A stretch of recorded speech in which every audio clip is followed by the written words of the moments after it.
Olá, meus queridos irmãos, minhas queridas irmãs, uma alegria estarmos juntos mais uma vez no nosso programa Testemunho de Fé. Aqui quem fala é o Padre Paulo Ricardo e vamos juntos refletir a respeito da Palavra de Deus que a Igreja nos propõe neste 29º domingo do tempo comum. Neste domingo, o Evangelho que nós queremos refletir é um Evangelho de um conflito. Jesus está aqui sendo, de alguma forma, atacado de forma hipócrita, de forma falsa pelos fariseus, né? Eles se apresentam a Jesus com elogios, dizendo que ele é verdadeiro e que não se deixa influenciar pela opinião dos outros, não julga os homens pela aparência, etc, etc. Falam, né? Tecem enormes elogios para Jesus e então lançam uma pergunta que é uma emboscada, uma armadilha. É lícito ou não pagar imposto a César? Vejam, essa pergunta ela precisa de um contexto histórico para a gente entender. É que na época de Jesus, aquela região na qual Jesus vivia tinha sido tomada e invadida pelos romanos. E é evidente que os judeus devotos sabiam que aquilo era uma ingerência de um poder externo, que eles estavam reduzidos à servidão e, portanto, todos os judeus enxergavam como uma situação de injustiça aquela invasão romana. Todo verdadeiro judeu queria o quê? A independência do poder romano. Mas, evidente, Jesus não veio para nos trazer uma libertação política. Jesus veio para nos trazer uma libertação espiritual, a libertação do pecado, a libertação do demônio. E os fariseus, hipocritamente, lançam para Jesus uma armadilha, querendo que ele se posicione politicamente. Ou seja, se Jesus responder que se deve pagar imposto a César, então ele é um colaboracionista. Ele está ajudando aos invasores e, portanto, é um traidor. Mas se ele disser que não se deve pagar imposto a César, ao mesmo tempo, ali ele estaria caindo numa armadilha, porque os judeus poderiam tranquilamente apresentá-lo diante de Pôncio Pilatos com a acusação de que, de fato, ele era um arruaceiro, um revolucionário que estava contra o poder constituído. Então esse é o dilema no qual foi colocado Jesus. Nosso Senhor, aqui, claro, sendo Deus, a própria sabedoria encarnada, Jesus não somente responde de forma magistral à acusação e à armadilha dos fariseus, como também nos dá um ensinamento que irá brilhar ao longo dos séculos e que vai mudar a história da humanidade. Jesus responde dizendo: mostrai-me a moeda do imposto. Levaram então uma moeda. E Jesus pergunta: de quem é a figura e a inscrição desta moeda? Responderam: de César. Ora, aquela inscrição na moeda, ela era um problema religioso para os judeus. Por quê? Porque a efígie de César, o rosto de César na moeda, era um culto feito a César, porque ele era apresentado ali como divino. É o divino César. E a imagem de um homem, César, que era cultuado como Deus, é uma idolatria evidente. Quando você vai e estampa um falso Deus numa moeda, você está cometendo um ato de idolatria. Tanto que estas moedas não podiam entrar no templo. Todo mundo conhece aquele episódio no qual Jesus entra lá no átrio do templo e vira a banca dos cambistas, né? Dos trocadores de moeda. Por quê? Porque todas as pessoas chegavam com moedas onde havia a imagem de César.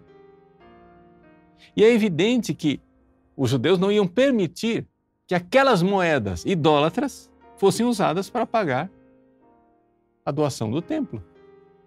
Então, não se podia jogar e colocar as moedas romanas com a efígie de César, com a imagem de César, no gasofilácio, lá no cofre de doações. Era necessário primeiro passar pelos cambistas, eles trocavam, recebiam as moedas romanas, davam moedas internas que valiam para o templo, e aí se podia fazer a doação no templo. Então é interessante a gente notar isso, por quê? Porque para nós, para entender esse evangelho, nós temos que nos colocar aqui no contexto histórico para entender profundamente. Jesus está dizendo, vamos lá, de quem é a inscrição que está nessa moeda? É de César. Ao responder isso, os fariseus estão dizendo, é de um falso Deus. Então, Jesus responde, dai, pois, a César o que é de César. Para que vocês querem essa moeda idólatra? Para ficar com vocês? Entrega para César, é dele. E vamos dar a Deus o que é de Deus. Ou seja, ao Deus verdadeiro, o culto verdadeiro, e César era um Deus falso, e, portanto, o que é que nós podemos dar para um Deus falso, né? Deixa ele lá com os seus ídolos. No fundo, é essa a controvérsia, essa é a saída que Jesus deu, respondendo magistralmente os fariseus, mas ao mesmo tempo também nos dando um ensinamento que brilha ao longo dos séculos. E que ensinamento é esse? É esse que nos interessa, é a parte agora que é mais importante. Jesus aqui está mostrando que nós cristãos devemos sim ser bons súditos do rei. Ou seja, precisamos ser bons cidadãos, para usar uma linguagem moderna. No Estado brasileiro, nós somos cidadãos e devemos obedecer às leis, não é? Essa é a atitude de nosso Senhor Jesus Cristo e esse sempre foi o ensinamento da igreja. Você veja, por exemplo, as cartas de São Paulo ou na primeira carta de São Pedro, não é? São Pedro sabia perfeitamente, quando ele escreveu a primeira carta dele, que os cristãos estavam sendo perseguidos. Ele fala do fogo de Roma, que Nero mandou atear e colocar a culpa nos cristãos. Ele faz uma alusão indireta a isso.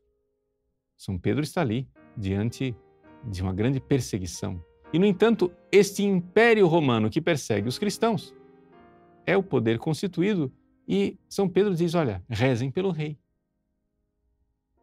Porque toda autoridade vem de Deus. Mas onde é que está a autoridade do rei? Ah, aqui é que vem a coisa.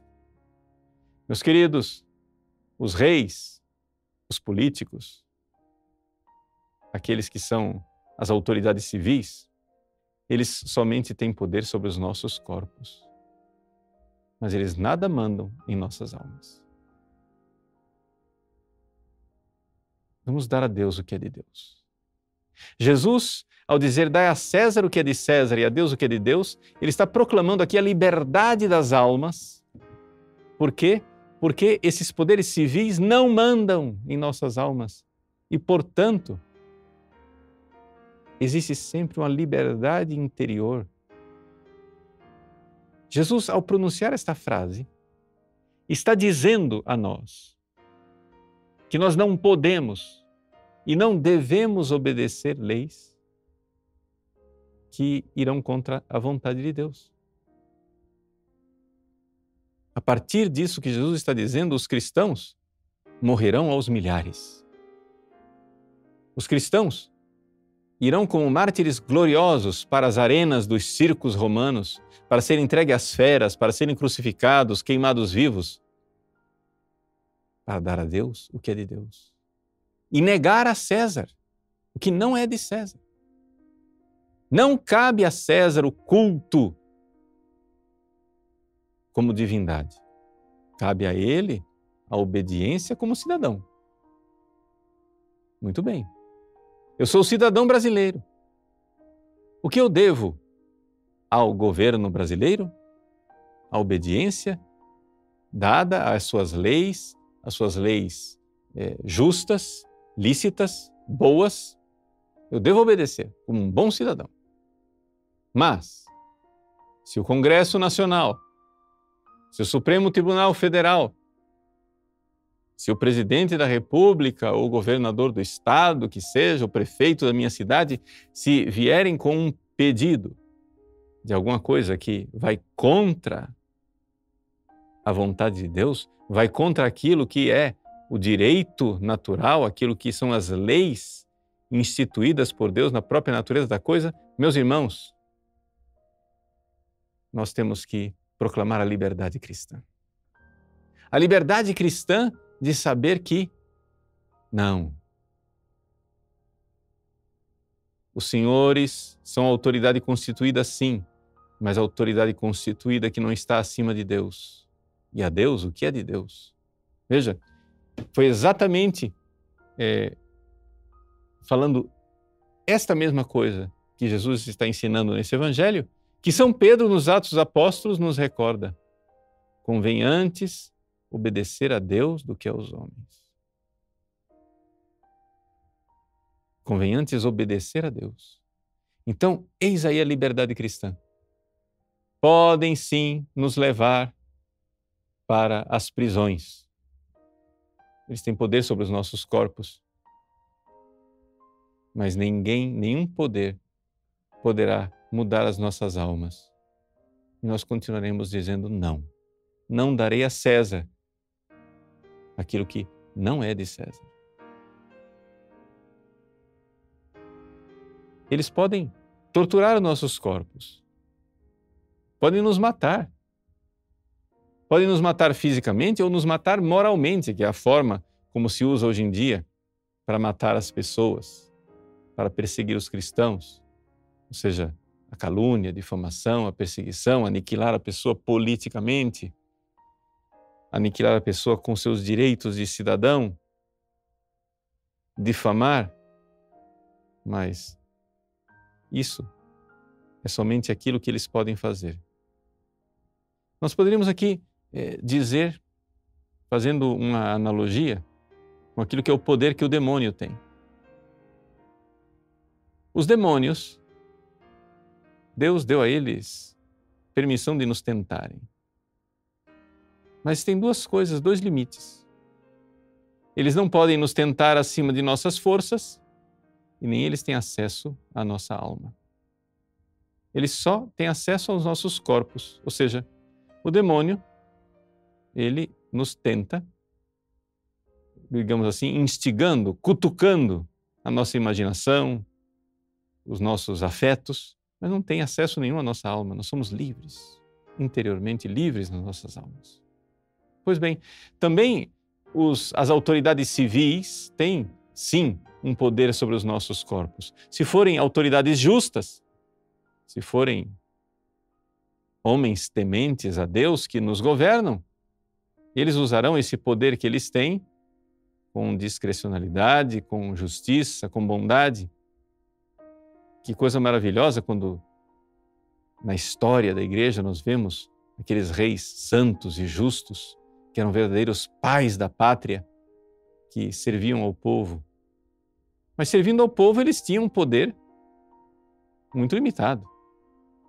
Era um poder sobre os corpos, ou seja, por ordem na sociedade, em uma ordem externa. Mas existe algo que os reis nunca fizeram.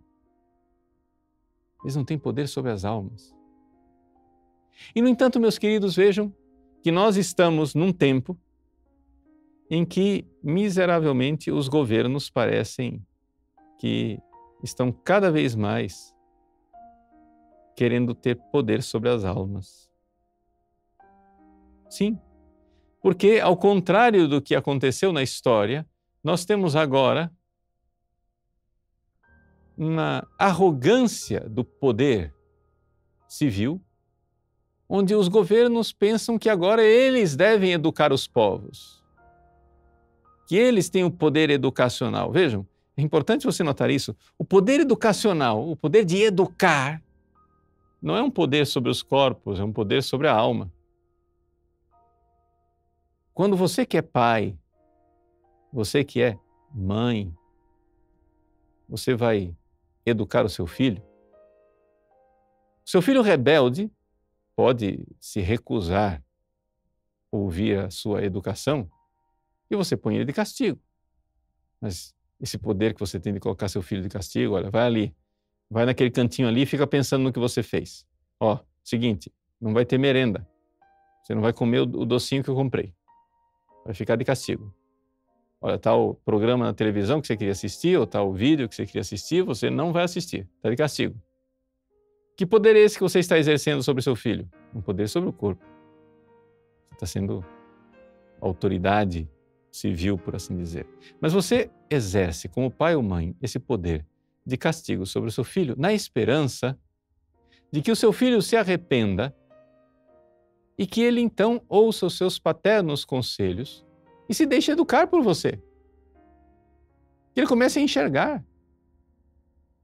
Enxergar onde está o valor, a virtude, o bem, as coisas de Deus. Não é isso que você pai, que você mãe faz? Pois bem, acontece o seguinte, que na sociedade, estes dois poderes sempre estiveram bem distintos. Desde que Jesus disse, dai a César o que é de César e a Deus o que é de Deus, nas sociedades que vieram depois de Cristo, as coisas foram organizadas dessa maneira. Os reis cuidavam da ordem externa, da ordem civil, e a igreja tinha o poder verdadeiramente educacional. Era a igreja que, pregando o evangelho, ensinava as pessoas a darem a Deus o que é de Deus. É a igreja que ia transformando os corações e fazendo com que as pessoas obedecessem a Deus. É por isso que a igreja, ao longo dos séculos, foi cada vez mais sendo reconhecida como autoridade, de tal forma que a autoridade de ensinamento dos papas, dos bispos e da igreja enquanto tal, fazia tremer os imperadores. Por quê? Porque o imperador sabia muito bem, o poder que ele tinha era somente sobre os corpos, sobre uma ordem externa. Mas agora, vejam só, meus queridos, que trágico. Nós estamos num tempo em que os governos agora se arrogam o direito de educar os povos. E o que é pior, mais trágico ainda, em que muitos membros da igreja concedem isso. Ou seja, membros da igreja deixam de evangelizar, deixam de educar e querem conceder esse poder a outras instâncias, né? Quem que vai educar agora? Quem vai educar vão ser as autoridades civis, as autoridades internacionais, as autoridades locais. A igreja, então, se vê enfraquecida porque membros da igreja, sim, membros da igreja, às vezes padres, às vezes bispos, às vezes leigos, religiosos, religiosas, terminam se rendendo diante de César e dizendo, sim, César, sede vós a nos educar. Educai-nos, ó César. Quando, na verdade, quem deve nos educar e nos dar o caminho de Deus é a igreja. Por isso, meus irmãos, minhas irmãs, eu quero deixar neste evangelho aqui, nessa reflexão, no seu coração, bem marcado, uma realidade. Primeira coisa. Em primeiríssimo lugar, você, cristão, católico, você tem que notar: nós somos livres e ninguém irá nos tirar essa liberdade. Quem nos separará do amor de Cristo? A perseguição? Não. A espada? Não. A prisão? Não. As torturas? Não. Nada será capaz de nos separar do amor de Cristo. Eles podem dilacerar os nossos corpos, mas existe essa liberdade interior, onde é Deus quem é a luz que ilumina nossas almas. Mas segunda coisa, é importante você notar este poder nativo da igreja e das famílias que, iluminadas pela igreja, educam os seus filhos. Não existe poder civil humano constituído que possa nos tirar esta missão, a missão de nós educarmos os nossos filhos, de nós transmitirmos a fé, os valores cristãos. Não são as autoridades civis quem vão nos dizer o que é que nós precisamos ensinar para os nossos filhos. Não são currículos montados por poderes educacionais, sejam eles municipais, estaduais, nacionais ou internacionais. Existe uma liberdade de Deus. Nós precisamos dar a alma dos nossos filhos para Deus. Você precisa dar a sua própria alma a Deus. Dai a Deus o que é de Deus. A Deus o culto de adoração em que nós inclinamos nossas cabeças diante dele e aceitamos a verdade que ele nos revela para atender amorosamente os seus mandamentos e as suas orientações. Então, é isso que eu gostaria de partilhar com vocês nesse domingo. Nós compreendermos que, sim, como bons católicos e cristãos, nós precisamos ser bons cidadãos e obedecer às autoridades civis, rezar pelas autoridades civis, mas nosso Senhor põe um limite nesta autoridade. Até aqui irá a tua arrogância e não além. Não cabe às autoridades civis o poder espiritual. E o poder espiritual que se manifesta de forma bem concreta no culto divino, no ensinamento, na formação, na luz para as nações que deve ser a igreja. E na luz para os seus filhos que deve ser você, pai e mãe cristã. Nós precisamos compreender que não existe nenhuma rebeldia ou revolução em nós colocarmos as coisas na ordem instituída por Deus. E a ordem instituída por Deus é que a Deus o que é de Deus e a César somente e tão somente aquilo que compete a César. Deus abençoe você. Em nome do Pai, do Filho e do Espírito Santo. Amém.